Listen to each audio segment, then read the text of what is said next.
Hi guys, welcome to Ravenbrook Farmstead.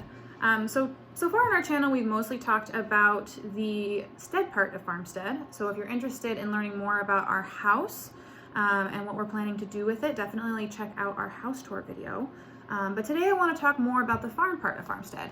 So we did buy this house in October, and it comes with a little over an acre of land. And our goal with that land is to try to grow as much food as we can. Currently the lot is just one big open lot with no gardening infrastructure of any kind. And so we are really going to be planning and starting out this garden completely from scratch. So I wanted to take you along with me to show you how we're thinking about it and how we are planning this new operation. I know that when I was looking into starting a garden from scratch, a lot of the YouTube videos that I saw kind of came into two different categories. The first being tips on how to plan your garden if you already have raised beds in place, and the other being just a general list of considerations such as soil and hours of sunlight and space, but not much in terms of the nuts and bolts of actually putting it together to create a plan. So that's what we're going to talk about today. In terms of my experience with gardening, I have quite a bit. Dan a little less so. I think that his only experience with gardening is the raised beds that we had in our last apartment. I have had some form of garden space in most of the places that I have lived, which have varies in size. One being kind of a little bit of a larger plot, which is my place in Colorado, all the way down to just a bunch of containers in my bedroom, which like my apartment in San Francisco.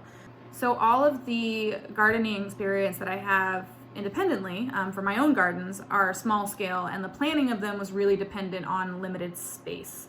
In terms of kind of larger scale gardening experience, I have volunteered on a lot of nonprofit farms. So I do have some of that experience, but again, all of these things are either using existing infrastructure, so I haven't really needed to do much in terms of strategic planning. So, in thinking about starting this project, I probably started where I shouldn't have. I started with buying seeds because I got really excited when I started looking at the seed catalogs, and I went ham. I spent about $200 in seeds and mostly just buying a ton of fun varieties. Another reason why I started with seeds is just that I had heard from a colleague at work that buying seeds was going to be really difficult because a lot of companies that have previously sold to home growers aren't because of seed shortages. So getting an early jump on my seed buying was really important. Partially, I wish I hadn't done this because I think that it made the next step of planting my beds a little bit more challenging. But I'm also glad because a lot of these companies and the varieties that I have now sold out at these companies. So I bought my seeds pretty much from 4 different companies. The first one is High Mowing Organic Seeds, which is based out of Vermont. I have heard a lot of really good things about this company, and I know folks around here who use them. It seemed like a good way to go since the preferred company that a lot of my colleagues like, Johnny Seeds, it was not distributing to home growers at this time. But even still, they were already out of some varieties that I was hoping to get a hold of, even though I bought my seeds super early, so I couldn't buy all of my seeds just from them. I also bought seeds from Pine Tree Garden Seeds, which is based out of Maine. We'll see how that goes. I have heard mixed reviews about their seeds, and somebody that I know here told me that the last time they bought seeds from them, most of them didn't germinate and were flops. So fingers crossed. My bean varieties for the dry beans I got from Vermont Bean Company, and then everything else that I wanted but couldn't get a hold of I got from Urban Farmer. Now Urban Farmer is not, I don't believe, from Northeast, but I bought seeds from them before for my raised bed gardens in Boston, and I had really good luck with them. So I figured that was a pretty good bet since I have a positive experience. I wasn't planning to go through all of the varieties I bought because I bought a lot. And that would be a whole video onto itself. But if people are interested in knowing what varieties I'm experimenting with or I'm planning to, drop a comment down below. I'm happy to make a video about that if that's something people are interested in. So after buying seeds, I had to decide how big I wanted our garden to be next year. So we went outside and measured a really big area that felt like it would be a good manageable amount for our first year. Which ended up being about 50 feet by 50 feet is going to be the area that we're starting with. Now we're probably going to expand upon that in future years, but we didn't really want to bite off a little bit more than we can chew, and 50 feet by 50 feet is already really big. So that was step 1, is the full area. Step 2 was trying to plan how we were going to make our beds. So after figuring out that we wanted 50 by 50 feet, my next step was to kind of map it out on paper because I'm a really visual, tactile person. And so having something that I can draw on and visually see is really helpful. So I whipped out some paper and a ruler and I went to work. So the way I went about this was just every grid represents 2 feet by 2 feet. And when you're going about making your grid pattern, the one thing you really need to make sure you do is have a cat on hand to keep morale high. I highly recommend it. If you don't have a cat, borrow a cat. It will make this process better. So when going from our grid to the actual garden bed plan, there were a few things that we wanted to keep in mind. The first one is how many square feet of actual growing space we need to grow what we want to grow. The second is going to be obviously sun. So how the sun is going to move across our lot throughout the day, because we don't want to be planting our beds in a way that's going to create more shadow than there needs to be.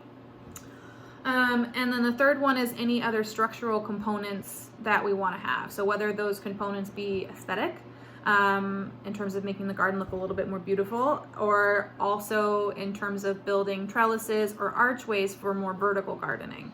So keeping those in mind as you're planning your garden from the beginning I imagine will be very helpful. To determine the amount of square footage of beds that I needed, I went through all of the varieties that we had. I calculated about how many plants I want to grow of each variety, and then I used the recommended spacing in order to come up with the estimated square feet I would need to have in order to grow what I want to grow. So after going through all of the varieties, the estimated amount of space that I would need would be about 1,500 square feet of bed space. And the 50 by 50 square obviously has 2,500 square feet. So that would give me 1,500 square feet of beds and another 1,000 square feet of pathways between beds. So the next thing we want to consider is the sun, obviously. So the sun is going to travel across our lot throughout the day. And because our lot is surrounded on 3 sides by trees, one side of the lot is going to get quite a bit more sun than the other. So thinking about what sorts of crops are going to grow on the sunny side versus the shady side can help dictate what sorts of beds might be best to install in that particular location. So for example, growing melons might require a much larger bed than growing lettuces because they sprawl out. Or for example, we want to try growing some dry beans this year. And planting those in much longer rows could be advantageous. Some things also grow better in mounds versus in like a raised bed. So trying to keep those things in mind when you're planning out your initial garden is important. In terms of the aesthetic considerations that we had, as I mentioned before, we do want to do some vertical gardening. So orientation of beds is important for that one. And then also for aesthetic purposes, we want it to be a place that we really like to be in, that's gorgeous, that has some character. Also, Dan and I were planning on having our wedding last summer, but it was canceled because of COVID. So now that we bought this house, we're planning on having our wedding in the backyard here. And so having a really beautiful space already set up from our garden to get married in is just a nice bonus. So this is the preliminary plan that I had come up with. So again, each one of these squares is 2 feet on one side by 2 feet on the other side. And we wanted to have like some nice open area in the center where we could put, supplies or just really for aesthetic reasons. So this side would be the shadier side of our lot, with the house being up here. And this side will be the side that gets the most sun. As you can tell by the plan, we're not necessarily going for just uniform rows, like a market garden kind of thing. And the reason why we're not doing that is because, one, I think the central part of the garden for our first step, we want to be a little bit prettier. And the second reason why is because we are planting a lot of different varieties of the same plant. So we're planting multiple varieties of tomatoes, for example, multiple varieties of melons, multiple varieties of cucumbers. And so for some of these, depending on how they're pollinated, cross-pollination is possible, and keeping them a little bit separate into different regions of the garden as much as possible, or different beds, is helpful. So for that reason, we thought breaking them up into separate beds and having a bit more of like a square foot garden method when we're planting would be a little bit advantageous. But if anyone has any experience with that, or thinks that we're going about it in the wrong way, please leave a comment below.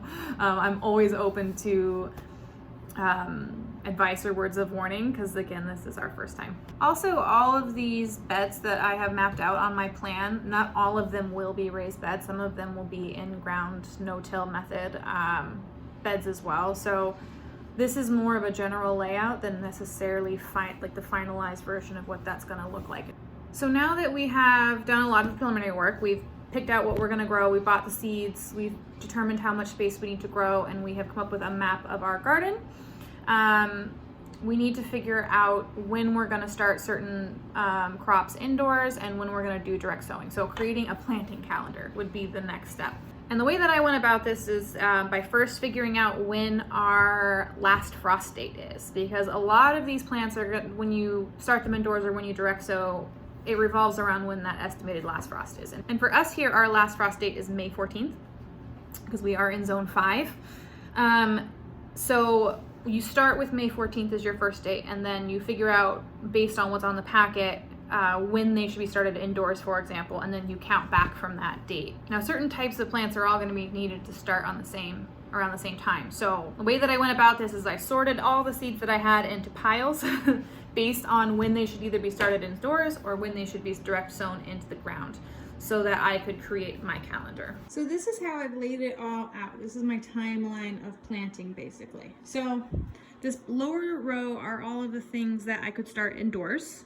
And they're sorted out based on how soon before the last frost they should be planted. So over on this side, a lot of these pepper varieties and things, they should be started indoors 8 to 10 weeks before last frost. So these are some other different varieties, tomatoes, some chives, and those things should be 6 to 8 weeks before the last frost. These are 4 to 8 weeks. My 3 to 4 weeks, I split them up into 2 groups because these both say 3 to 4 weeks before last frost, but these can be planted when the soil is a little bit cooler, and for these ones the soil needs to be much warmer. So when I decide to start, these might be a little bit different. Up here are the things that can be direct sown, and again I have separated these out based on soil temperature. So on this side, all the way at the end, these need to be planted when the soil temperature is 70 to 85 degrees. These can be planted when it's a little cooler. These ones cooler still. These ones can be early spring, and then these ones can be planted before the last frost. So basically having it planned out like this is a really easy way to build your planting calendar, because then you just put in when your last frost is, and then you count the designated number of weeks before. So this is just, again, an easy way to do this, especially if you're more of a visual kinetic learner like I am. This made the whole process so much easier. So that's everything that we've done to plan for our garden. We figured out how big we want it to be, how we want the beds to be, and we created a schedule for starting our seeds and direct sowing so that we don't miss a planting date, and we have a good idea of when we need to start certain projects in the garden. I'm sure that in the coming months, especially if I get some feedback on this video, or as I dive into it more, maybe details of this plan might change, but this is what we have done so far to prepare. Yeah. So I hope that this video was helpful, or at least gave you some idea of how a total beginner would start a larger garden from scratch. If you have any feedback or anything that you're like, no, don't do that, that's a terrible idea, please put it in the comment below. I always love to get feedback. But otherwise, we will see you in the next video. Take care.